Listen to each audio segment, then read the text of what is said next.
This is part 2 of The Secrets of a Millionaire Mind written by Harv Eker.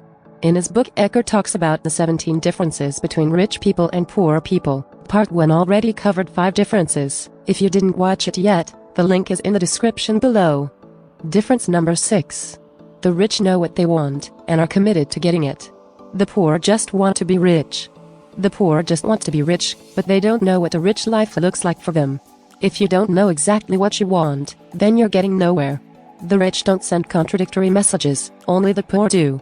The number 1 reason why most people don't get what they want, it's because they don't know what they want. You need to know what a rich life looks like for you, and have a plan to get there. For example, a rich life can be having the freedom to work when you want, where you want. To be able to open the restaurant menu, and choose what you want without first looking at the price. To be able to wake up at 11 on Tuesday and go for a walk. This can be your rich life, and you need to have a plan to get there. Difference number 7. Rich people are ready to promote themselves and their worth. Poor people have a negative opinion of selling and promoting. Let me explain it this way. If you had a cure for any disease, would you hide it from people who suffer from it? I don't think so. If you believe that what you have to offer can really help people, it's your duty to promote it. If not, you are doing a disservice to people. Maybe the product you sell is a product that can change lives. But if you don't promote it, people lose this opportunity. Refusal of promotion is one of the biggest obstacles to success. People who have problems with selling and promotion are usually broke. How can you create a significant income in your business if you are not ready to let people know that your product or services exist? Whatever your job, you need to be good at selling and promoting. Almost every aspect of our lives involves selling.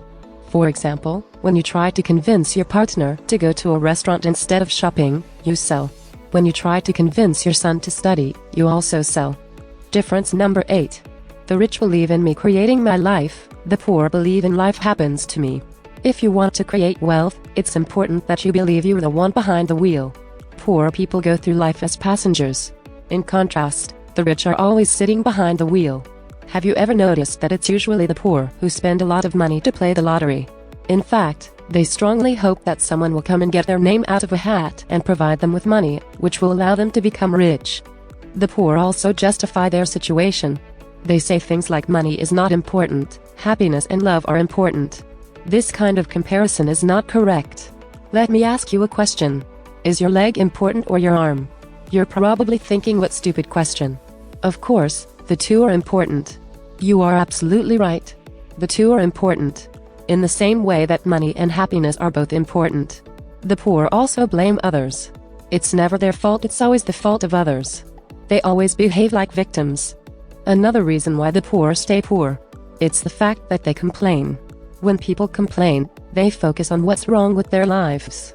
You must know that the thing you focus on will amplify. That's how we continue to have more of what's wrong. Difference number 9. The rich manage their money well, and the poor manage it badly. Money is just a tool, like your computer or phone. So, you need to learn how to use it. We spend many hours learning how to use a computer, but when it comes to money, people ignore this simple fact.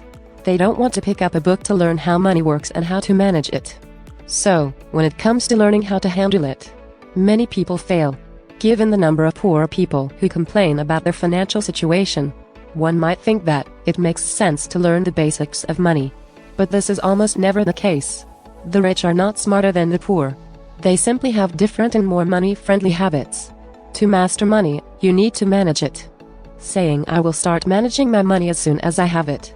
It's like an overweight person who says, I'll start exercising and dieting as soon as I've lost 5 pounds. Start by properly managing the money you have, and then you'll have more money to manage.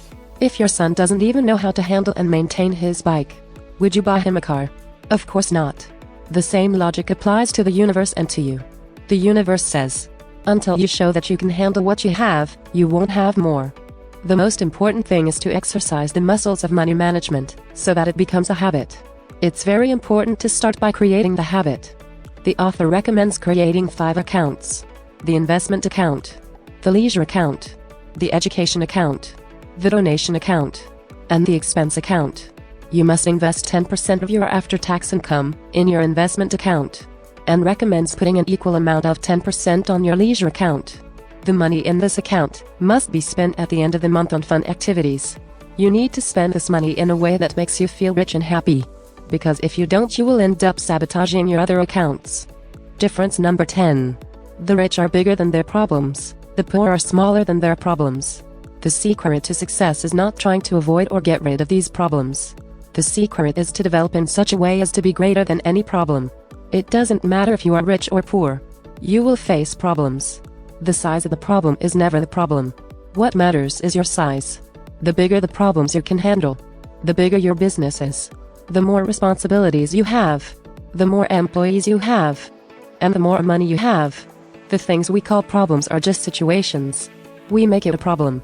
Respectively, some people make it a problem, others are not even affected. How can it be that the same situation is a problem for one, and not for the other? It depends on the person. It depends on you. You can be fired and depressed all day and complain, where you can use your free time to start your own business.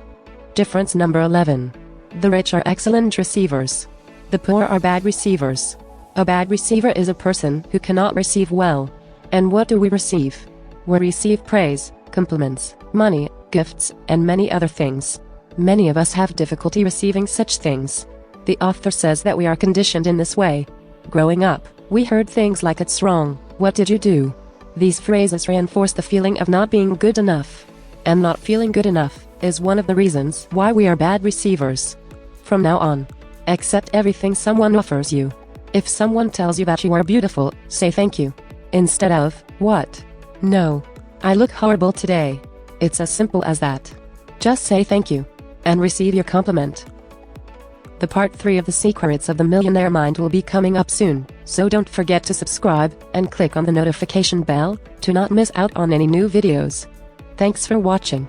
See you next time.